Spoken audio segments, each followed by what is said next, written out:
한 주간 평안하셨습니까?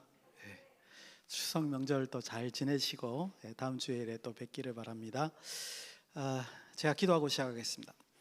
참으로 고마우신 아버지 하나님 은혜를 감사합니다. 오늘도 하나님의 말씀을 들을 수 있도록 도와주시고 또한 말씀을 들음으로 말미암아 하나님 앞에 경배할 수 있도록 인도하여 주심을 감사드립니다. 또 우리는 추석 명절을 맞이하여 오늘 말씀이 특별히 절기의 말씀인데 아버지 하나님의 말씀을 통하여 이 명절을 어떻게 보낼지 묵상하는 귀하고 복된 시간 될 수 있도록 인도하시고 함께하여 주시옵소서. 예수님의 이름으로 기도드리옵나이다. 아멘. 오늘은 좀 공교롭게도 그죠? 제가 의도한 바는 전혀 없는데 오늘 이제 세 가지 절기들에 대해서 이제 보겠습니다. 신명기 16장 1절에서 17절까지의 말씀입니다. 18절부터 있는 내용은 17장과 연결해서 보는 게 맞는 것 같아요. 이제 공의와 정의로 재판하는 그런 이제 내용이고, 그 다음에 17장 14절은 이제 그래서 공의와 정의를 다스리는 왕을 이제 언급을 하는 거 보면 그 18절 이후는 이제 그렇게 주제를 엮어서 가는 게 더 맞는 것 같습니다. 그래서 오늘은 세 가지 절기, 우리 3대 절기라고 그럽니다. 이스라엘 백성들에게는 1년에 3번씩 하나님 앞에 나와야 되는 절기가 있습니다. 그게 이제 오늘 여기서 언급이 되는 절기이죠. 정확하게 말하면 첫 번째 단락에는 유교절과 무교절, 유교절, 무교절은 같이 엮여져 있습니다. 1월 14일이 6월절이고, 유교절이 아니라 6월절이고, 그죠? 6월절이 1월 14일이고 15일부터 무교절이 시작됩니다. 그래서 이 두 개가 이제 붙어 있는 거기 때문에 6월절과 무교절이 같이 이제 언급이 되고 있고요. 두 번째 절기가 77절입니다. 오순절, 77절, 맥추절 이렇게 부르는 절기이죠. 이름이 세 가지가 있는데 이제 여기서 오늘 본문에서는 77절로 이제 표현이 되어 있습니다. 왜 77인지 이따가 이제 보시게 될 거고, 그다음 세 번째 절기는 뭐냐면 초막절입니다. 우리 지금 추석과 같은 절기, 추수감사절보다는 우리나라의 추석에 해당되는 시기예요. 그래서 이제 초막절, 장막절, 수장절 이렇게 이름이 3개나 있습니다. 이제 그 절기가 이제 초막절. 이렇게 3번은 하나님 앞에 나와야 됩니다. 이스라엘 백성들이. 그런 절기 3가지를 여기서 이제 언급을 하고 있습니다. 그래서 제가 이제 구약 성경에서 이 절기들을 언급하는 것들을 한번 좀 찾아봤습니다. 도대체 이 절기들이 강조하는 것이 뭘까? 그랬더니 이제 한 가지 공통점이 있습니다. 절기들은 우리가 절기를 생각할 때 꼭 이걸 생각을 하셔야 되죠. 그러니까 우리 말로 하면 우리 추석에 가족들과 이제 우리 믿는 사람들끼리 지낼 때는 기본적으로 이 생각을 하셔야 됩니다. 절기는 하나님께서 공급하신 거에 대한 감사와 인정입니다. 그러니까 하나님께서 올 한 해에도 이런 우리에게 수확을 주셨구나에 대한 감사와 인정, 이것이 기본적으로 이제 절기가 표현하는 거기 때문에 우리가 추석을 가족과 함께 보낼 때 이것들이 가장 먼저 있어야 된다. 그렇게 혹시 이제 가정 예배 드리시면 그런 것들을 강조해서 우리가 하나님께 감사해야 될 것 같다, 이런 생각이 듭니다.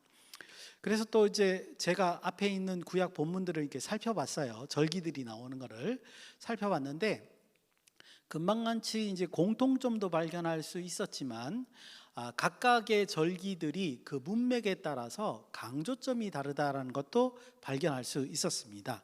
그래서 그 강조점을 조금 이제 보려고 해요. 오늘도 신명기 16장에서 이 세 절기를 특별히, 다른 절기들도 있는데 그죠? 세 절기를 따로 떼서 언급하는 이유가 뭘까? 이 문맥에서 우리가 살펴볼 필요가 있겠죠. 먼저 이제 그 뒤에도 언급을 하겠습니다만 대표적으로 앞에서 절기를 언급하는 것 두 군데를 좀 이제 말씀을 드리려고 합니다. 정리해서 첫 번째는 출애굽기 23장과 34장에 나와 있는 절기의 설명입니다. 근데 제가 왜 출애굽기 23장과 34장을 따로 묶어서 말씀을 드리냐면 여기서도 이 출애굽기 23장과 34장에는 여기서도 3가지 절기를 딱 묶어서만 얘기를 해요. 그러니까 세 가지 절기를 따로 떼서 3대 절기를 따로 떼서 말하는 것이 여기라는 거죠. 여기서 어떻게 절기를 설명하나 이렇게 봤더니 굉장히 간단하게 설명이 돼 있더라고요. 그래서 뭐 제사라든가 제물이라든가 그런 설명은 없고 강조하는 포인트들이 그렇게 정한 때에 꼭 하나님 앞에 나와라, 이렇게 이제 강조를 하고 있습니다. 그래서 이제 어떤 학자들은, 대부분의 많은 사람들이 그렇게 표현하는데, 구약에서 절기라는 개념은 어떤 개념으로 이해를 하냐면요, 생활 속에서 하나님을 기억하는 그 순간순간들이죠. 그래서 1년에 3번 하나님 앞에 나오는 것은 뭐냐면 거룩한 삶을 이어가는, 그 항상 하나님을 생각하는 그거를 일정한 간격으로 기억하게 하는 그런 장치다, 이렇게 이해합니다. 그래서 이제 어떻게 학자들이 표현하면 이스라엘 삶의 거룩한 리듬, 이렇게도 표현을 합니다. 그래서 쉽게 말하면 경건한 삶, 하나님을 잊지 않는 삶, 하나님께서 공급하심을 잊지 않는 그런 삶을 정기적으로 1년에 3번씩 그렇게 잊지 말자, 이런 어떤 취지로 절기가 만들어졌다, 이렇게 이제 설명을 하고 있죠. 여기 출애굽기 23장과 34장이 마치 그것만 강조하는 것 같이 느껴집니다. 그런 설명이 하나 있고요. 또 하나 이제 대표적으로 절기에 대한 설명에서 꼭 봐야 되는 본문이 하나 있다면 레위기 23장입니다. 그래서 혹시 여러분들이 절기에 대해서 알고 싶으시다 그러면 레위기 23장을 꼭 기억해 두셨다가 거기 설명을 보셔야 됩니다. 이 레위기 23장은 새 절기만 나오는 게 아니라 다른 절기들이 다 이렇게 언급되고 있고 시간 순서대로 이렇게 언급되고 있습니다. 그래서 이제 절기들을 이제 소개하고 있는데, 그러니까 당연히 강조점이 조금 다르겠죠. 여기서는 어떤 강조점을 가지고 있냐면 성회로 모이는 여호와의 절기라는 특징을 가지고 있습니다. 성회, 거룩한 모임으로 모이는, 즉 거룩한 모임이라는 것은 이제 안식일을 말하는 거죠. 그래서 항상 이 절기들은 안식일과 관련이 있는데, 그런 안식일로 하나님 앞에 거룩한 모임을 갖는 것, 이걸 강조하는 겁니다. 그래서 실제로 레위기 23장을 보시면요, 안식일에 대한 얘기가 굉장히 많이 나와 있습니다. 그 절기들 얘기하면서 꼭 안식일을 언급하는 것을 우리가 볼 수 있습니다. 그 다음에 이렇게 안식일을 모이고 하나님께 감사하면서 또한 하는 게 있겠죠. 뭘 합니까? 하나님 앞에 감사의 제사를 드려야 되지 않습니까? 그래서 레위기 23장에는 아까 말씀드린 안식일에 대한 강조하고 하나님께 어떤 방식으로 제사를 드리는가, 그러니까 하나님 앞에 어떻게 거룩하게 이 날을 이제 지내는가를 강조하는 포인트로 두 가지가 이 이제 레위기 23장에 담겨져 있는 것을 우리가 볼 수 있습니다. 그래서 레위기 23장은 정리하면 이스라엘의 절기를 공부할 때 아주 좋은 본문이고요. 거기에 강조점은 어떻게 하면 하나님께 감사할 것인가, 그리고 이스라엘 백성들은 그걸 기념하기 위해서 거룩한 성회로 모여야 한다라는 것을 두 가지를 이제 강조하고 있다, 이렇게 말씀드릴 수 있습니다. 자, 그렇다면 이제 오늘 본문 신명기 16장에서 이 세 절기를 의미하면서 이제 설명하면서 무엇을 강조하고 있는가, 그걸 우리가 이제 살펴봐야 되겠죠. 먼저 1절에서 8절 유월절과 무교절에 관한 설명입니다. 그 중에서 1절에서 3절을 우리 한번 같이 읽어보겠습니다. 왜냐하면 우리 절기를 모르시는 분들도 계실 것 같아서 1절에서 3절 같이 읽겠습니다. 시작. 아비벌을 지켜 내 하나님 여호와께 유월절을 행하라. 이는 아비벌에 내 하나님 여호와께서 밤에 너를 애굽에서 인도하여 내셨음이라. 여호와께서 자기의 이름을 두시려고 택하신 곳에서 소와 양으로 내 하나님 여호와께 유월절 제사를 드리되 유교병을 함께 먹지 말고 이래 동안 무교병 곧 고난의 떡을 그것과 함께 먹으라. 이는 내가 애굽 땅에서 급히 나왔음이니 이같이 행하여 내 평생에 항상 내 애굽 땅에서 나온 날을 기억해야 할 것이니라. 아멘. 이렇게 이제 표현되어 있습니다. 이제 아시다시피 유월절은 출애굽할 때에 그때 이제 그 지냈던 절기이죠. 날짜도 정해져 있습니다. 1월 14일 날, 1월 달 14일. 아비벌이 그러니까 1월 달이에요. 근데 우리가 지금 쓰고 있는 이 태양력의 1월 달하고는 맞지 않습니다. 대략 한 3월 달 정도 돼요. 정확하게 또 사이클이 맞지 않아서. 그래서 아비벌은 이스라엘 달력으로 1월 달이다. 이렇게 이제 이해하시면 되겠고요. 1월 14일 날 이제 유월절을 잽니다. 유월절은 아마 많이들 기억하실 텐데 출애굽할 때 어떤 거죠? 이 어린 양을 잡습니다. 어린 양을 잡을 때는 이제 그 어린 양을 그 밤에 이제 저녁에 잡는데 밤에 이제 밤새면서 이렇게 고기를 먹을 수 있는 그 사람 인원수에 따라서 잡아요. 예를 들어서 우리 가족이 3명이다. 근데 여러분 양 한 마리 잡으면 3명에서 다 못 먹잖아요. 그러면 어떻게 해요? 옆에 있는 이웃과 함께 한 마리를 잡는 거예요. 그렇게 인원수에 맞춰서 고기를 어린 양을 잡고 고기를 구워서 뭐 거기 이제 설명하면 허리띠를 메고 급하게 그죠? 지팡이를 짚고 급하게 고기를 구워 먹어라 이렇게 이제 표현되어 있는 걸 볼 수 있습니다. 그다음에 이제 어린 양을 잡는 이유 중에 하나가 뭐냐면 우리 그 애굽에서 10번째 재앙이죠. 그 어린 양의 피를 문지방과 문설주에다 바릅니다. 그러면 죽음의 사신이 그 집을 건너뛰는 거죠. 건너뛰게 되면 그 집의 장자들은 죽지 않고 만약에 피를 안 바르면 어떻게 돼요? 사신이 지나가면서 그 집의 모든 장자들은 다 죽게 돼 있는 그런 형태인 거죠. 그게 이제 유월절이었다. 우리가 이제 그렇게 알고 있습니다. 근데 여러분들 지금 신명기 16장 1절에서 이제 3절을 보니까 유월절이 약간 변형이 있어요. 그죠? 내용이 변한 것을 이제 볼 수 있습니다. 크게 2가지나 변했어요. 우리가 이제 그 유월절을 그냥 기본적으로만 알고 있다가 이렇게 성경에서 말하는 걸 하나하나 조사하지 않으니까 이런 변화가 있는 것을 잊어버릴 수가 있는데 제가 한번 찾아보니까 변화가 있더라고요. 먼저 레위기 23장에 있는 유월절을 제가 보니까요, 유월절 규정에 대한 설명은 아무것도 없어요. 그런데 민수기 9장에 이스라엘 백성들이 시내산에서 2번째 유월절을 지냅니다. 그러니까 첫 번째는 애굽에서 유월절을 지냈고요. 그 다음에 시내산에서 유월절 지내고 민수기 10장에서 드디어 가나안 땅으로 출발하거든요. 2번째 그 유월절을 지내는 장면의 내용을 보니까 출애굽기 12장에서 유월절을 첫 번째 지낼 때하고 민수기 9장에서 2번째 유월절을 지낼 때하고 변화가 있어요.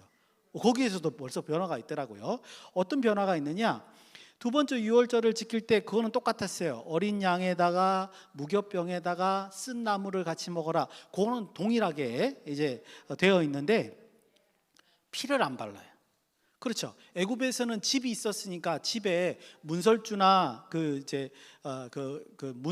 문지방 이런 데 피를 발랐으니까 이제 사신이 넘어갔잖아요. 그런데 시내산에 와서는 텐트 치고 있을 거 아니에요. 그죠? 텐트니까는 당연히 피를 바를 데가 없잖아요. 그래서 여기서는 이미 2번째 유월절 지내면서 어떻게 해요? 피를 바르지 않습니다. 그런 장면을 우리가 이제 볼 수 있죠. 그런데 신명기 때 와서는 또 2가지가 더 변한 거예요. 뭐가 또 유월절이 변했느냐? 보시면 먼저 유월절을 드리는 방식이 변화가 있습니다. 첫 번째는 뭐냐면 예전에 지금 그러니까 민수기 9장도 그렇고 출애굽기 12장도 그렇고 이 유월절을 지낼 때 어떻게 해요?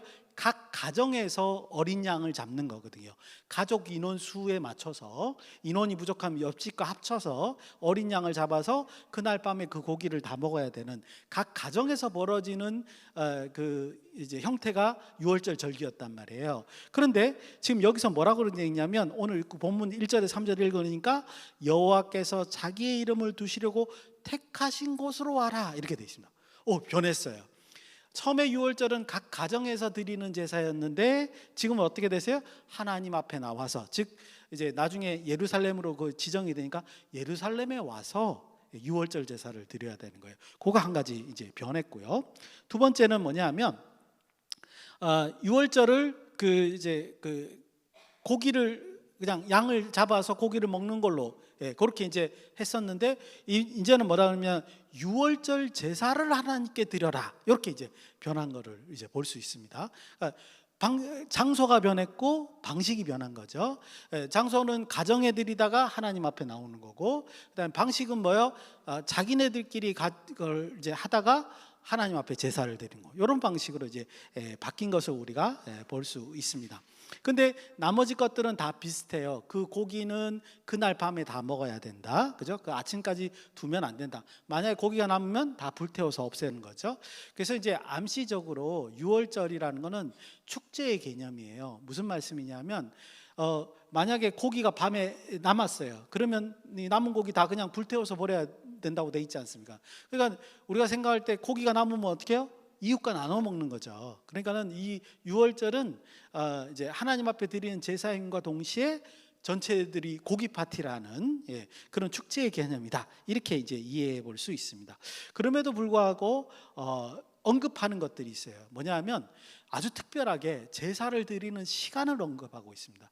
여러분 이스라엘 백성들에게 드린 제사 5대 제사는 시간이 언급 안 돼 있어요. 그죠? 특별히 시간을 언급하는 것은 제 기억으로 상번제, 아침 저녁으로 드리는 제사 그런 거나 시간을 언급하지 보통은 시간을 언급하지 않는데 여기는 특별하게 시간을 언급하고 있습니다. 언제 드리냐면 그 애굽에서 나오던 시각 밤, 저녁, 초저녁 무렵에 이 제사를 드려라 이렇게 되어 있습니다. 그러니까 이 말은 이 제사 자체가 표현하는 게 뭐라는 거예요? 애굽에서 이스라엘 백성을 구원하던 것, 그것을 기억하게 하기 위해서 이 제사를 드려라 이렇게 이해할 수 있습니다. 그러니까는 이걸 정리해서 한번 생각을 해보면요, 유월절 제사는 어떤 의미를 가지고 있느냐? 예전에 이스라엘 노예 생활 혹은 광야 시대의 생활에 벗어나서 이제는 가나안 땅에 들어가서 정착할 거잖아요. 그러다 보니까 제사가 바뀌는 거예요. 뭐가 바뀌어요? 양식과 장소를 바꾸라라고 이렇게 명령한 겁니다. 그래서 이제 가정에서 드리던 거를 하나님 앞에 드려야 되는 거고, 그 다음에 가정에서 그냥 고기를 먹는 걸로 끝났던 것이 이제는 어떻게 해요? 하나님 앞에 제사를 드리는 형식으로 바꾸고, 이런 식으로 바꿔라 이런 명령이 되는 거고요. 그것들을 변화하는 핵심을 한번 살펴보니까 뭐예요? 하나님의 은혜에 대한 감사를 더욱 강조하는, 예전에는 이제 구원하는 거, 그죠? 구원하는 거에 초점을 맞췄다면 이번에는 이제 가나안 땅 들어가서 유월절 제사를 드릴 때는 하나님께 감사하는 것에 초점을 두고 있는 것을 우리가 살펴볼 수 있습니다. 두 번째 단락입니다. 9절에서 12절, 77절입니다. 9절에서 10절, 역시 77절에 대한 거 같이 한번 읽어보겠습니다. 시작. 7주를 세일지니 곡식의 낫을 대는 첫날부터 7주를 세어 내 하나님 여호와 앞에 77절을 지키되 내 하나님 여호와께서 내게 복 주신 대로 내 힘을 헤아려 자원하는 예물을 드리고. 아멘. 이렇게 짧은 구절인데도 불구하고요, 여기서도 한 군데가 변했습니다. 이 77절을 이제 비교를 해보니까 먼저 77절이라 된 걸 한번 설명을 드릴게요. 1월 14일 날 유월절을 드리고 그 다음에 15일부터 일주일간 무교절입니다. 무교절은 다른 게 아니고요. 이건 무교절은 변함이 없어서 제가 아까 말씀을 안 드렸는데, 무교절은 그냥 누룩을 넣지 않은 빵, 무교병을 먹는 거예요. 보통은 누룩이 들어야지 빵이 이제 부풀기도 하고 맛있는데 그렇지 않고 이제 누룩이 없는 빵을 일주일간 먹는 게 그게 이제 무교절이에요. 근데 이 1월 15일을 초실절이라고 합니다. 그때 여기 말하는 대로 곡식의 낫을 대는 날이에요.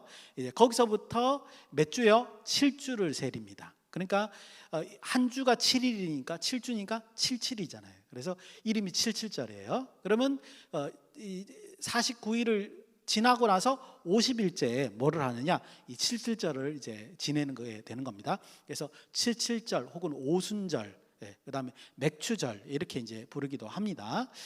그래서 이제 77절을 세는 건데 거기까지는 똑같은데 변화가 있어요. 어떤 변화가 있냐면 원래 이 77절은 처음에 이삭을 뵐 때 그 초실절을 제외하고 두 번째 수확을 그 베면서 하나님께 드리는 거거든요.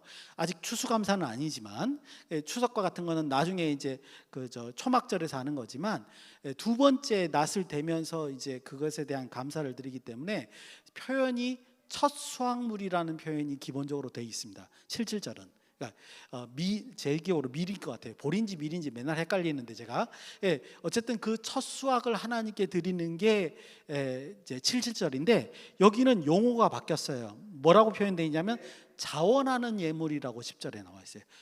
첫 수확이라는 얘기도 없어요. 그래서 자원하는 예물이 도대체 갑자기 왜 이렇게 용어를 바꿨을까? 제가 보니까 강조점이 두 가지가 보입니다. 첫째는 뭐냐면요, 예물의 양을 강조하는 것 같아요. 하나님 앞에 77절 때 첫 수확을 드려라 그러면 그럼 얼만큼 드려야 되지? 이 생각이 들잖아요, 우리가. 그죠? 그럴 때 지금 표현이 어떻게 돼 있어요?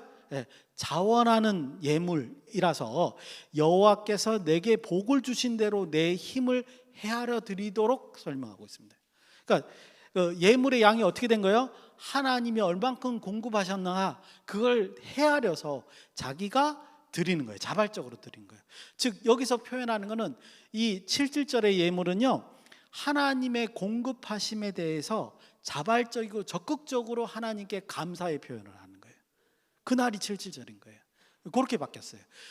만약에 처음에 예전에 그 성경에서 말한 대로 첫 수확물을 드려라 그러면 사실 뭐 첫 수확물 한 집단 그저 그거 볕단 하나 갖다 드리면 이제 끝날 수 있잖아요. 근데 그게 아니라 나한테 공급한 양이 얼만가를 생각해서 자발적으로 드려라 이렇게 이제 되어 있고요. 그 다음에 둘째는 뭐가 이제 강조되어 있냐면 이 제사를 드리면서 70절 제사를 드리면서 뭐요?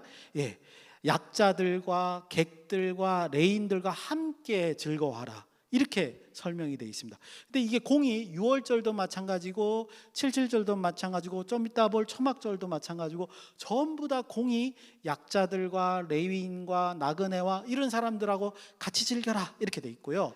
더 강조점이 중요한 건 뭐냐면 그들과 함께 즐거워하라라고 되어 있어요. 이게 굉장히 놀라운 겁니다.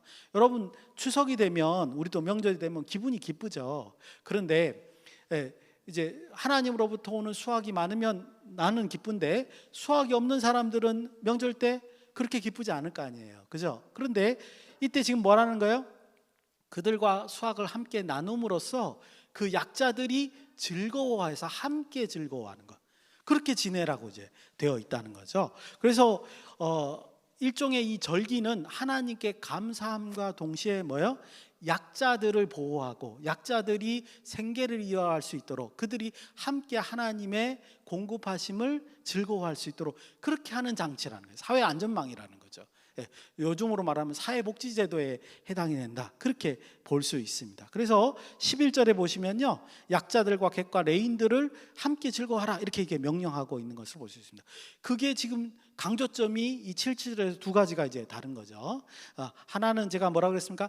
자발적으로 적극적으로 하나님께 드려라 라는 거고, 많이 드리면 그걸 많이 드린 걸로 레위나 그다음에 이제 제사장이나 혹은 가난한 사람들에게 나눠줄 수 있는 거니까 그런 거고, 두 번째는 같이 함께 즐겨라 이런 것들을 강조하고 있는 것을 볼 수 있습니다. 제사의 내용들 이런 거는 없어요. 그죠? 여기 오늘 본문에 보면 그렇게 되어 있습니다.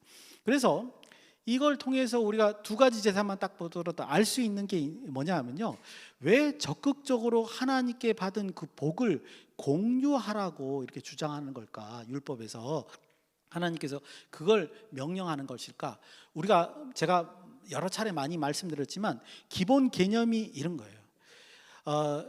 우리가 세상으로부터 이렇게 받는 그 수입이라든가 이렇게 농사지으면서는 공급이라고 하는 것은요, 기본 개념이 내가 얼만큼 더 노력해서 더 많이 받고 이런 개념이 아니라요, 여기의 개념은 뭐냐면 하나님의 약속의 땅에 들어가기만 하면 하나님께서 공급해 주시기 때문에 그것을 복을 얻는다, 이게 기본적인 개념이에요. 그래서 내가 하나님으로부터 받았으니까 내가 그 복을 내 먹을 거는 충분하고 나머지 것을 약자들에게 서로 나눠줘야 된다, 이런 개념이라는 거예요. 왜냐하면 우리가 쌓아둘 필요가 없는 게 그 다음 시기가 되면 하나님이 또 충분하게 공급해 줄 수 있으니까.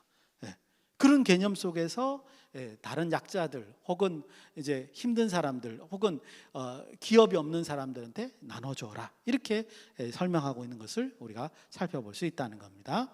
마지막으로 13절에서 17절 초막절에 관한 겁니다. 초막절에 관한 것은 비슷하기 때문에 이제 제가 설명만 드리고 읽지는 않겠습니다. 초막절은요, 오늘 제가 말씀드리는 그 우리 추석 명절하고 똑같은 이제 이 성경에는 초막절이 7월 달이죠. 그런데 실제로 기간을 이렇게 맞춰보면 우리의 추석과 거의 일치합니다. 그래서 뭐 이해하는데 그렇게 어렵지 않죠. 그리고 강조하는 내용도 14절 같은 데 보면 금방 제가 말씀드린 대로 너와 너의 자녀와 노비와 성중에 거하는 레위인과 객과 고아와 과부하고 함께 즐거워하라. 똑같은 내용이 이렇게 되어 있는 것을 볼 수 있습니다. 그래서 이렇게 말씀드릴 수 있죠. 강조가 이거예요. 규정대로 초막절을 잘 지켜라. 사회적 약자들과 함께 기쁨을 나누어라. 하나님이 택하신 곳에서 와서 드려라. 예, 그리고 그렇게 하면 너희에게 항상 복이 있을 것이다. 이렇게 이제 내용이 이제 되어 있습니다. 그래서 초막절의 내용도 강조점이 뭐냐 하면요, 하나님께 어떻게 감사할 것인가, 이거에 대해서 이제 강조점을 가지고 설명하고 있는 것을 볼 수 있습니다. 근데 이제 초막절 얘기가 끝나고 나서 16절, 17절에 보면 우리가 소위 이제 논란이 되는 이제 본문이 하나 있습니다. 뭐냐 하면 이제 이렇게 돼 있죠. 이 무교절, 칠칠절, 초막절 1년에 3번씩은 하나님께 나오되, 그다음에 뭐라고 되어 있습니까? 빈손으로 나오지 말아라. 이렇게 이제 되어 있습니다. 그래서 빈손으로 여호와를 뵙지 말아라 하는 명령을 어떻게 이해할 것인가? 잘못 이해하면 하나님 앞에 나올 때는, 즉 우리 말하면 무조건 예배드리러 나올 때는 하나님께 빈손으로 나오면 안 된다. 그래가지고 무조건 헌금해야 된다. 이렇게 이제 생각하기 쉽거든요. 그래서 오늘 본문이 그거를 말하느냐? 히브리 단어를 보니까요, 이 이제 빈손으로라는 뜻이요, 예물이 없이라는 뜻이 있기도 합니다. 그렇지만 또 어떤 뜻도 있냐면 성공하지 못하고 소유가 없이 자식이 없이 이런 뜻도 포함이 되어 있습니다. 이게 부사긴 한데요. 그래서 지금 이거를 뭐를 의미하냐면요, 빈손으로 나오지 말라는 거는 매번마다 하나님 앞에 헌물을 드라 그 뜻이 아니라 지금 세 개의 절기 때마다 빈손으로 나오지 말라는 거잖아요. 그리고 제가 아까 전제를 뭐라 그랬죠? 약속의 땅에 들어가기만 하면 하나님께서 공급하시는 땅이라고 전제를 했지 않습니까? 그러니까 이거 두 개를 합해서 생각을 해보면 이 뜻이에요. 빈손으로 나오지 말라는 뜻은 매번마다 하나님께 드려라 라는 뜻이 아니라 매번마다 하나님께서 나한테 공급하신 것을 증거해라, 얼마만큼 나한테 공급하셨는가를 자랑해라, 이겁니다. 하나님이 많이 하셨으면 많이 자랑하는 거고요, 하나님이 적게 하시면 적은 대로 자랑하는 거예요. 왜냐하면 기본적으로 공급은 정해져 있는 거니까. 얼마나 풍성하게 나한테 주셨는가를 드러내는 게 바로 이 3대 절기다, 이런 거랍니다. 얼마나 공급했는가를 내가 보여줘라 라는 겁니다. 그래서 제가 한번 생각을 해봤어요. 이스라엘 절기 생각해 보세요. 1년에 3번씩 모든 남자들은 예루살렘으로 와야 됩니다. 그리고 이 절기 제사를 드려야 돼요. 그죠? 1년에 3번씩 그 주신 것에 대한 감사를 표현해야 되죠. 그런데 그러다 보니까 그 이 3번의 절기 때 예루살렘은 어떤 상황일까요? 한번 생각을 해보죠. 생각해볼까? 어떤 상황이죠? 뭐 곡식도 넘쳐나고 소, 양 이런 거 너무 넘쳐나고, 그죠? 고기 파티하고 일주일간 거기서 절기 지내면서 그런 날이에요. 만약에 매년마다 그렇게 된다면, 만약에 내가 요번에 몸이 아파가지고 농사를 못 지었어요. 그래가지고 수확이 없어요. 우리 가족이 먹고 살 데가 없어. 이제 몸이 낫는데 마침 절기가 초막절이 돌아와요. 그럼 어떻게 하겠어요? 예루살렘에 가죠. 가서 어떻게 합니까? 그 풍족한 예루살렘에서 곡식을 좀 얻어서, 왜냐하면 막 나눠주는 날이니까 얻어서 가져와서 우리 가족들에게 생계를 책임지지 않을까, 그런 생각에 미치는 겁니다. 여러분, 그러니까요, 이 절기라고 하는 거는 한마디로 정리해서 말씀드리면 뭐냐면요, 하나님의 명령대로 잘 살다가, 그죠? 살다가 하나님 앞에 감사하고 하나님께서 주신 복을 서로 축제하면서 나누는 날인 거예요. 그리고 약한 사람들에게 그 공급을 메꿔주는 날인 거예요. 1년에 3번씩 그렇게 하는 날인 거예요. 여러분들 그런 사회를 한번 상상해 보십시오. 얼마나 아름다운 사회가 될까? 얼마나 안전하다고 생각할까? 여러분들 이런 행위가요, 그냥 내가 가진 것을 나눠준다 그런 개념이 아니라 하나님께서 우리 공동체를 보호해 주신다, 이렇게 늘 부족하지 않게 해주신다, 이런 개념이라고요. 이걸 드러내는 날인 거예요, 절기는. 그런 표현이 지금 되어 있습니다. 짧게 두 가지만 묵상하고 마치겠습니다. 그래서 오늘 말씀을 묵상할 때 첫 번째, 아까 말씀드린 대로 절기는요, 공동체와 함께 기쁨을 나누는 시간입니다.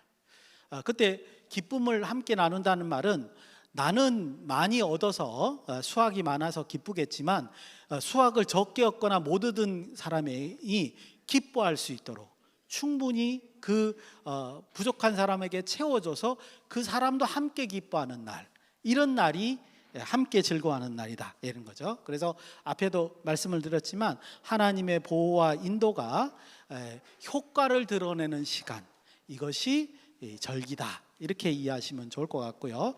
우리가 충분히 우리 신앙 공동체에서 충분히 실천할 수 있는 내용이라고 생각합니다. 두 번째는 굉장히 이제 중요한 생각이 저는 묵상하면서 들었는데요. 뭐냐면 이 신명기 16장의 절기는요, 생활의 패턴이 바뀜에 따라서 변화를 가져온 겁니다. 아까 변화되는 부분들이 앞에 두 절기에서 보였죠, 그죠? 그러니까 어떤 변화냐? 노예 생활과 광야 생활을 하던 사람들이 이제 약속의 땅에 정착하면서 벌어지는 변화, 이렇게 이제 이해하시면 좋을 것 같습니다. 그거를 우리 현대 사회로 좀 얘기를 하면 이런 거죠. 기독교가 박해받고 고난받을 때, 핍박받을 때, 그런 환경일 때에는 무엇을 강조하죠? 구원하신 하나님, 그런 하나님을 우리가 강조하죠. 그런데 이제 평화롭고 자유롭고 신앙생활이 보장된 곳에서는 구원하시는 하나님, 이 개념보다는 어떤 것이 더 강조하는가? 함께 하시는 하나님, 이렇게 강조되잖아요, 그죠? 그러니까 이렇게 생활 패턴이 변함에 따라서 동일한 하나님인데 하나님의 그 역사의 부분을 좀 강조하는 게 달라진다는 거죠. 근데 제가 말씀드리고 싶은 것은 함께 하심을 강조한다면, 우리 지금 신앙생활 하는데 큰 문제가 없으니까 함께 하시는 하나님을 강조한다면, 여러분, 우리가 평안한 신앙생활 속에서 뭐를 생각해야 돼요? 하나님의 역사가 우리를 통해서 드러날 수 있도록 생각을 해야 되죠. 하나님 일을 생각하셔야 된다는 거예요. 그래야지 함께 하시는 하나님을 인정하는 행위가 된다, 이렇게 말씀드릴 수 있습니다. 그냥 내가 지금 잘 살고 있으니까 하나님 잠깐 계시고 있다가 내가 죽을 때가 되면 나를 천국으로 인도해 주십시오, 그런 하나님 말고요. 하나님 그렇게 뒤에 앉아 계시는 하나님 아닙니다. 우리와 함께 하시고 우리하고 역사하신다 그랬잖아요. 그러면 뭐예요? 우리를 통해서 일하시는 것을 이 세상에 드러내야 되겠죠. 그게 합당한 것이다, 우리가 그런 인식을 해야 됐다, 그런 생각이 듭니다. 바라기는요, 우리 추석 명절을 맞이해서 하나님 앞에 공급하심에 대한 마땅한 감사가 있어야 될 거고요. 조금 더 나아가서 이웃들과 함께, 가족들과 함께 함께 즐거워하는 그런 시간이 되시기를 예수님의 이름으로 축원드립니다. 기도하시겠습니다.